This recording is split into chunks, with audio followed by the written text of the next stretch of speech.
Shambulio la ndege isiyo na rubani la Israel limelenga gari lililokuwa na watu wawili ndani yake kusini mwa Lebanon.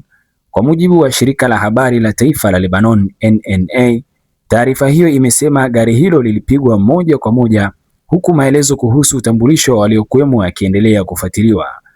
Tukio hilo limejiri wakati Lebanon ikiadhimisha siku 100 tangu kuanza kwa mzozo mkubwa kati ya Israel na makundi yenye silaha nchini humo, hususan kundi la Hezbollah. Mapigano hayo yamesababisha vifo vya mamia ya watu, uharibifu mkubwa wa miundombinu na kuhama kwa maelfu ya raia kutoka maeneo hayo ya mipakani. Jeshi la Israel limekuwa likisema mashambulizi yake yanalenga wapiganaji na miundombinu ya kijeshi ya Hezbollah, huku Lebanon ikiishitumu Israel kwa kuendelea kukiuka mamlaka yake na kuhatarisha usalama wa raia. Mvutano huo umeendelea kuzua wasiwasi wa kuongezeka kwa vita vya kikanda, huku juhudi za kimataifa za kusitisha mapigano zikiendelea.